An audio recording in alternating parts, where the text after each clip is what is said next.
So let's discuss another way, as we have already seen that what are conservative forces and what are the properties. तो अभी हम gravitation force को एक बार तो हम prove कर ही चुके थे कि भाई कंजर्वेटिव फोर्स होता है. एक और तरीका, एक और एग्जांपल लेकर के प्रूव कर देते हैं जल्दी से कि ये जो ग्रेविटेशन फोर्स है वो सिर्फ इनिशियल फाइनल पॉइंट्स पर, पोजीशन पर ही डिपेंड करेगा, बाकी और पाथ पर नहीं. एक और वे से उसको प्रूव कर देते हैं और फिर आगे बढ़ते हैं. तो लेट्स सपोज ये कोई मैंने इंक्लाइन प्लेन ले लिया, इसका एंगल आप कुछ भी ले सकते हैं, theta 30 degree 60 degree doesn't matter, है ना, 90 डिग्री से कम कुछ भी. ये इसकी एच हाइट बोल रखी है. इनिशियली ऑब्जेक्ट इस एच हाइट पर है, इस जगह पर एम मास का ऑब्जेक्ट है, और जैसे ही इस ऑब्जेक्ट को मैंने यहां से इसको ड्रॉप किया, ड्रॉप करने का मतलब हुआ इनिशियल वेलोसिटी 0, तो ये इस स्मूथ हॉरिजॉन्टल सरफेस पर आएगा. फ्रिक्शनलेस सरफेस है, ये इंक्लाइन प्लेन है, वो फ्रिक्शनलेस है. तो जैसे जैसे नीचे आएगा, यहां पर आपको पता ही है कि ग्रेविटेशन फोर्स इसके ऊपर वर्टिकली तो डाउनवर्ड्स लग रहा है, और एक फैक्टर mg sin थीटा नीचे की तरफ लग रहा होता है, जिस वजह से नीचे आता है. ठीक है, तो यहां पर अगर बात की जाए तो नीचे आता जाएगा, नीचे आता जाएगा, और लेट्स सपोज ये फाइनली ग्राउंड पे पहुंच गया, तो इसकी वेलोसिटी, एम मास की वेलोसिटी हो चुकी है v. वेलोसिटी में चेंज आना ही आना है. तो अगर मैं आपसे पूछूं कि what is the work done by the gravitation force, तो मैं क्या पूछ रहा हूं, what is work done due to या work done by gravitation force. तो आप क्या लिखोगे, work done due to gravity dot displacement. अच्छा, अब एक तो तरीका है कि आप इस डिस्प्लेसमेंट को ये इंक्लाइन प्लेन वाला मान सकते हो. अगर मैं work done due to gravity ये पूरी स्टडी वर्टिकल मोशन में स्टडी करूं, तो फोर्स किधर लग रहा है, नीचे, डाउनवर्ड, वर्टिकली डाउनवर्ड, एम पर mg, ये दिस इज द fg. और अगर ये इसकी इनिशियल पोजीशन है si इज इक्वल टू 0 ले लूं, और ये फाइनली अगर वर्टिकल डायरेक्शन में पूछूं ग्राउंड पर आ गया, तो ये ग्राउंड की फाइनल पोजीशन है. तो बताओ यहां से यहां तक का कितना डिस्प्लेसमेंट ट्रेवल किया होगा उसने वर्टिकल डायरेक्शन में, क्विकली टेल मी. h. तो इसका मतलब मैं वर्टिकल मोशन अगर आपसे पूछूं, वर्टिकल मोशन में अगर इसको स्टडी करना हो, तो work done due to gravity will be fg dot s, magnitude of fg, magnitude of s, cos, what should be the cos, 90. चले चांटे खाओगे. 90. फोर्स किधर दिख रहा है, 0. 180. अबे अच्छा सॉरी 180, कुछ भी आंसर दे रहे हो. फोर्स नीचे, डिस्प्लेसमेंट भी दिख रहा है, मैंने एरो तक बना रखे हैं. तुम जैसों के लिए एरो बनाए जिनको दिख जाए कि ये एरो नीचे है. डिस्प्लेसमेंट नीचे, फोर्स नीचे, तो दोनों की सेम डायरेक्शन ही. सेम डायरेक्शन का मतलब इनके बीच का एंगल 0 डिग्री हो गया ना, तो cos 0 की वैल्यू 1. fg का मैग्नीट्यूड कितना हो गया, mg. s कितना हो गया, h प्लस का mgh, work done due to gravity, है ना. तो work done due to gravity आ गया positive mgh. Okay, equation number 1. जल्दी से चेक करते हैं कि यहां पर इनिशियली काइनेटिक एनर्जी और पोटेंशियल एनर्जी कितनी है.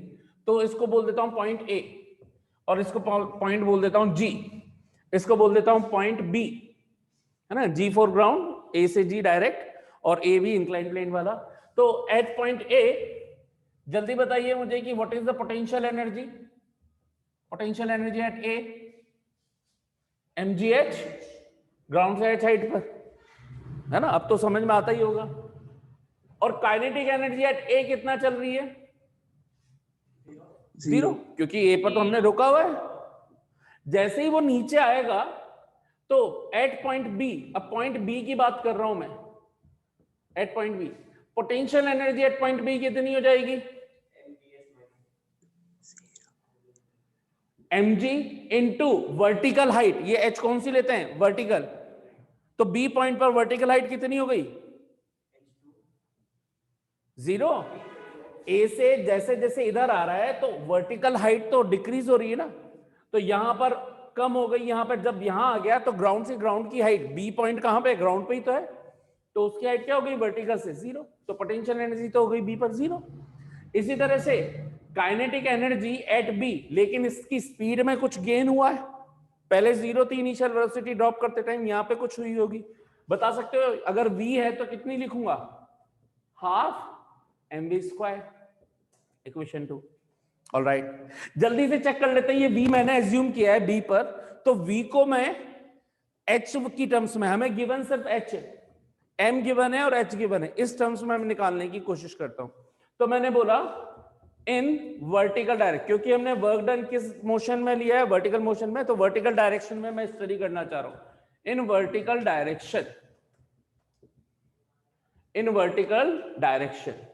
जल्दी से बताइए, वर्टिकल डायरेक्शन के अंदर ऑब्जेक्ट ने ए से बी तक जब वो आया तो उसका डिस्प्लेसमेंट कितना हो गया वर्टिकल डायरेक्शन में, h। बोल में ए से बी रहा हूं, लेकिन लिखा हुआ है ना वर्टिकल डायरेक्शन, तो वर्टिकल डायरेक्शन में ए से बी आया तो वर्टिकली इसने डिस्प्लेसमेंट कितना लिया ए से बी तक आने में, h, तो s लिख दिया h। इनिशियल वेलोसिटी कितनी थी वर्टिकल डायरेक्शन में, 0। वर्टिकल डायरेक्शन में ये ग्राउंड पॉइंट बी पर जब पहुंच गया तो स्पीड या वेलोसिटी है v जो हमें फाइंड करनी है, ठीक है, u है पता है, s पता है, v फाइंड करना है। बता सकते हो क्या वर्टिकल डायरेक्शन में a कितना होगा, जी, प्लस का जी या माइनस का जी, प्लस का जी। रीजन, मोशन और एक्सेलरेशन दोनों सेम डायरेक्शन में, तो पॉजिटिव जी। v पता करना है, u पता है, s पता है, a पता है। ऐसी कोई इक्वेशन जिसमें ये 4 फैक्टर आते हो, 4 टर्म्स आती हो, v u a s। Third equation of motion, Third equation. v square is equal to u square plus 2as, v square is equal to 0 plus 2g h, v square की value मिल गई मुझे 2gh। Equation number 3 से मैं v square की value substitute कर दूं तो बताइए काइनेटिक एनर्जी कितनी मिल गई, हाफ m 2gh mgh। बताइए चेंज इन काइनेटिक एनर्जी कितना हो गया, फाइनल माइनस इनिशियल, यानी कि के बी माइनस के ए, mgh माइनस 0 mgh, और चेंज इन काइनेटिक एनर्जी तो वर्क डन के बराबर होता है। ध्यान से देखो, या इसको आप ऐसा बोल दो कि delta K is equal to mgh। Equation number 4th और 1 दोनों को अगर मैं कंपेयर करूं तो क्या मैं लिख सकता हूं क्या कि work done due to gravity is equal to change in kinetic energy. आ रहा है क्या, यहां पर ये इसके थीटा पर डिपेंड कर रहा है क्या, इंक्लाइनेशन पे डिपेंड कर रहा है क्या, थीटा कुछ भी होता 30 डिग्री हो 60 डिग्री हो, आंसर हर बार क्या सेम ही आएगा क्या mgh, यस और नो।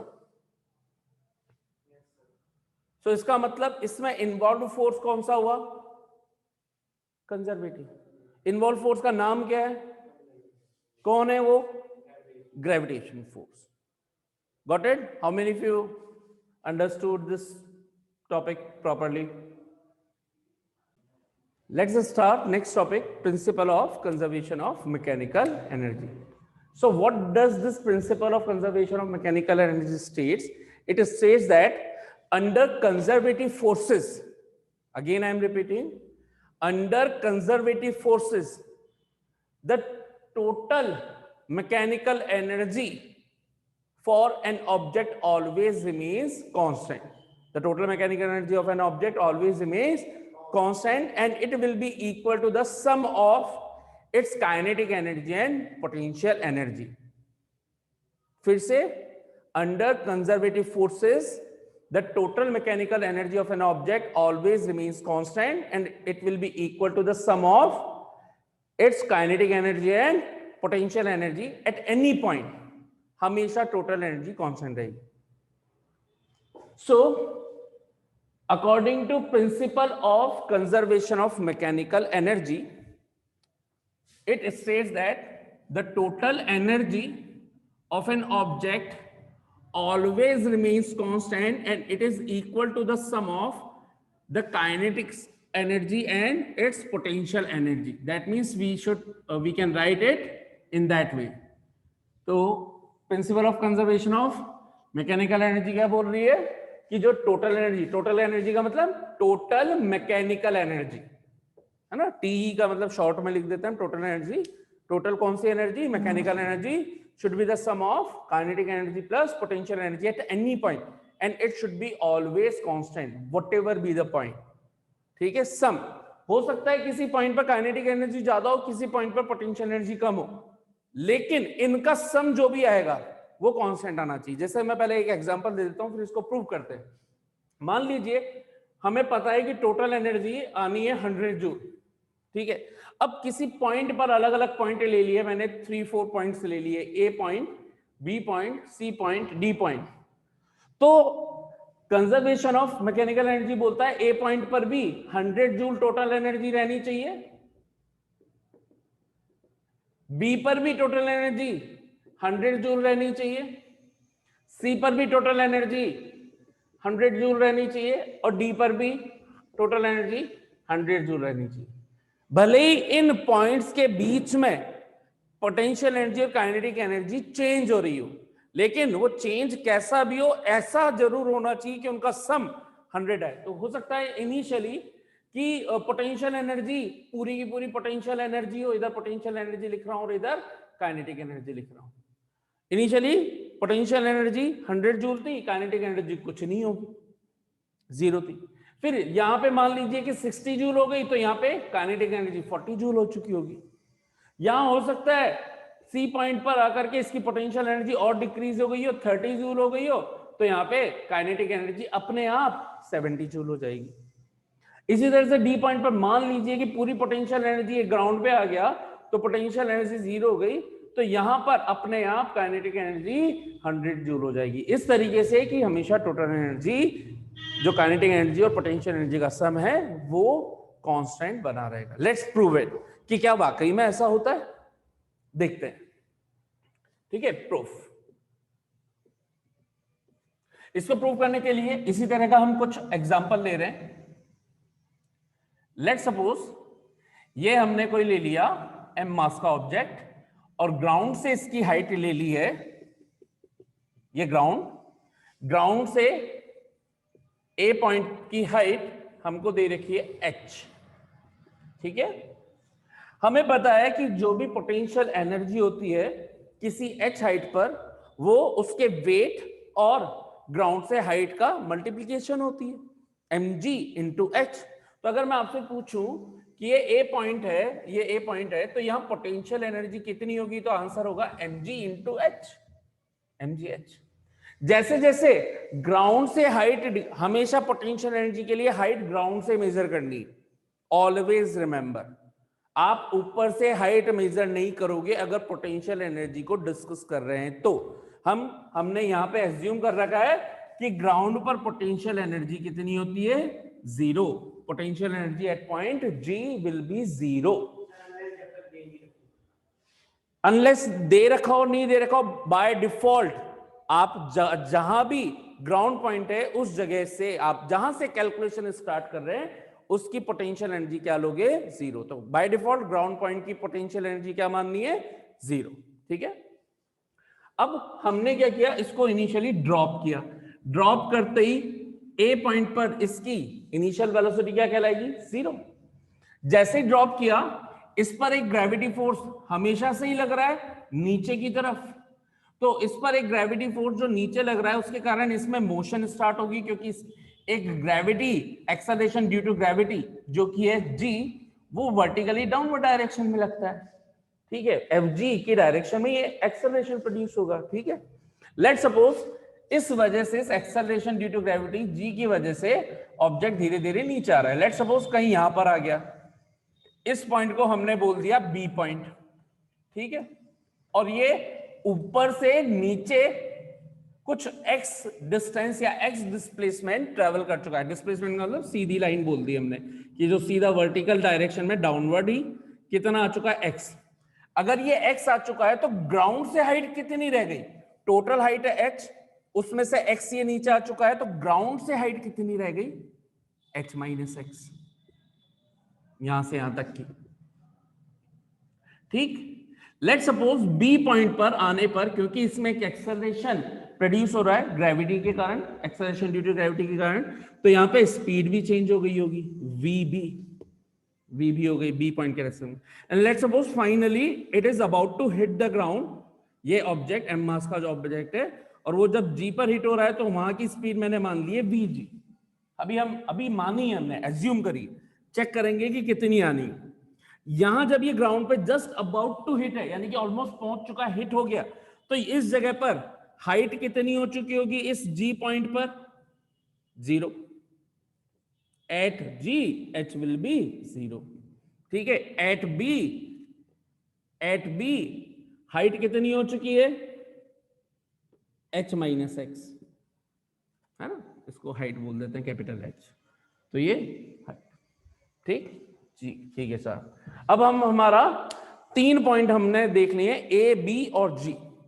इन तीनों पॉइंट पर टोटल एनर्जी फाइंड करना स्टार्ट करते हैं, यानी कि ए पॉइंट पर हमें काइनेटिक एनर्जी भी फाइंड करनी है और पोटेंशियल एनर्जी भी फाइंड करनी है, बी पॉइंट पे भी kinetic energy potential energy find करनी है, और जी पॉइंट पे भी काइनेटिक एनर्जी और पोटेंशियल एनर्जी फाइंड करनी है।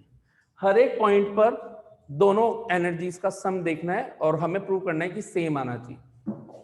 यहां तो मैंने बता ही दिया कि potential energy at point A mgh होता है, और क्योंकि ए पॉइंट पर इनिशियल वेलोसिटी 0 है, तो जब इसमें मोशन ही नहीं है तो काइनेटिक एनर्जी कितनी होगी? 0, half m u A square. तो लिख देते हैं, यहाँ पे प्रूव कर ही रहे, हाथों हाथ लिख देते हैं यहाँ पर।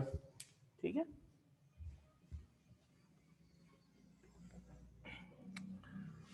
First part at point A पर फर्स्ट हमने बोला potential energy at point A mg into height from ground h हो गई साहब mgh। Kinetic energy at point A half m into u A square, u A तो लेकिन खुद 0 है, तो m इंटू 0 का square 0 into half m 0, kinetic energy आ गई 0। मैं डायरेक्टली लिख दूं ताकि इजी रहेगा आपको देखने में भी, 0। तो total energy at point A, total mechanical energy should be sum of potential energy at A and kinetic energy at A. This is mgh plus 0 which is equal to mgh। इसको बोल दी मैंने equation 1। ये हमने क्या निकाल ली अभी? Total mechanical energy at point A.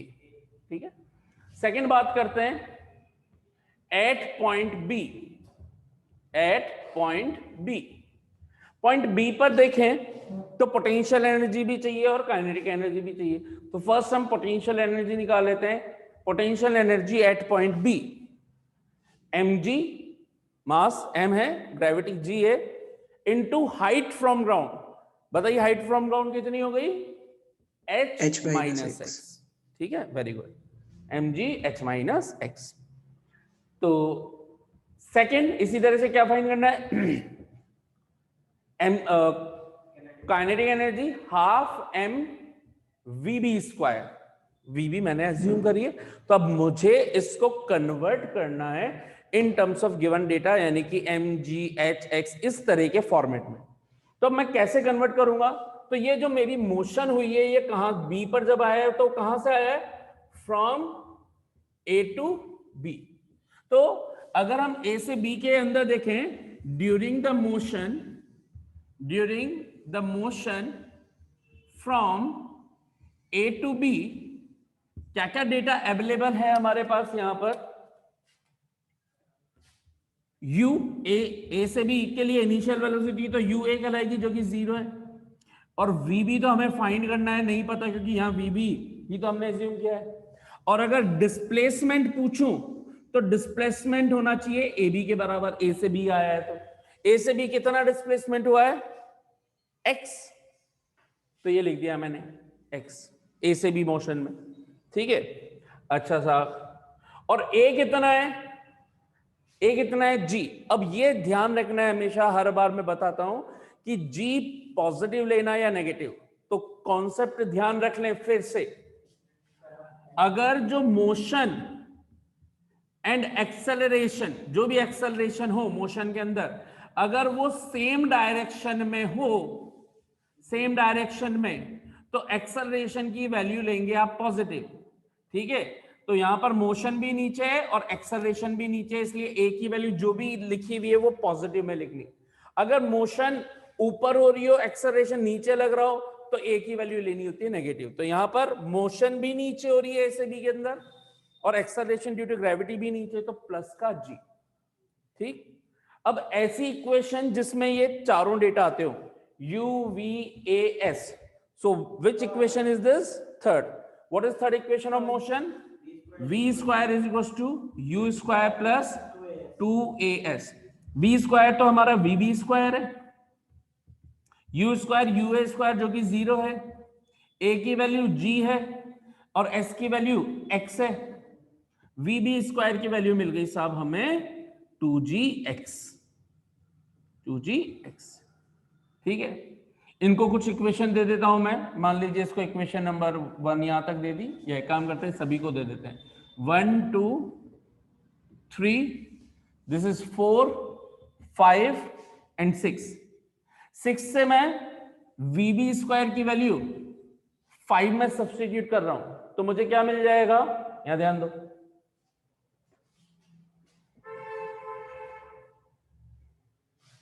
Kinetic energy at point B will be is equal to half m v B square की जगह 2gx। पूरा का पूरा वीबी स्क्वायर की वैल्यू 2gx रख दी हमने। क्या हो गया, 2 से 2 कैंसिल, कितना बच गया, kinetic energy mgx। Very good. Equation number 6 7। हमें क्या चाहिए, हमने अभी काइनेटिक एनर्जी निकाल ली और पोटेंशियल एनर्जी पहले ही निकली हुई थी। हमें क्या करना है, total energy at point B, तो वो क्या होना चाहिए, इनका सम। तो हमने बोला potential energy at B, potential energy और काइनेटिक एनर्जी एट बी, इनका सम कर दें साहब, तो हमें कितना मिल जाएगा, mg h minus x plus mgx। इस ब्रैकेट को ओपन कीजिए, तो total energy at point B mg into H mgh minus mg into x mgx plus mgx, plus का mgx और माइनस का mgx cancel out, what we are getting, total energy at point B mgh। Wow, मिल गया जो चाहिए था, कि ए पॉइंट पर भी टोटल एनर्जी mgh आ रही है, बी पॉइंट भी टोटल एनर्जी mgh ही आई है। अब अगर मैं कैसे भी करके प्रूव कर दूं कि जी पॉइंट पर भी टोटल एनर्जी mgh आएगी, तो हमारा principle of conservation of energy prove हो जाएगा। तो बात करते हैं एट पॉइंट सी की। ठीक है, so third portion, third part हमारा एट पॉइंट जी है ना। आप जी की जगह किसी को सी अच्छा लगता हो तो सी भी ले सकते हो, है ना, A B C in simple terms, A B C. ठीक है, अगर यहां पे बात करूं तो मुझे पता है कि जब C potential energy at point C mg into height from ground 0, जब ग्राउंड पे ही आ चुका है तो पोटेंशियल एनर्जी तो हो गई 0, ये मुझे पहले ही पता चल गया। Second, kinetic energy at point C it should be is equal to half m v C square, half m v C square. Potential energy at point C, sorry kinetic energy at point C, v C मैंने assume किया है, जैसे मैंने यहाँ v B square की value को replace किया था, ठीक ऐसे यहाँ भी रिप्लेस करना है। कैसे कर दूं मैं, इसको भी इक्वेशन बोल देते हैं 9 10। फिर से थर्ड इक्वेशन ऑफ मोशन, अब कहां से कहां लूंगा, ड्यूरिंग, ये सी पॉइंट पे कहां से आया है, ए से, A to C, A to C, initial velocity 0, acceleration नीचे की तरफ है और मोशन भी नीचे ही हो रही है ए से सी में, पॉजिटिव जी। एस की वैल्यू ए से जब सी तक आ चुका होगा तो कितना हो जाएगा, हाँ भाई, एसी, और एसी की वैल्यू कितनी है, एच, और वीसी हमें फाइंड करना है, वी हमारे पास वीसी है। तो फिर से थर्ड इक्वेशन ऑफ मोशन लगा दूं तो v square is equal to u square plus 2as।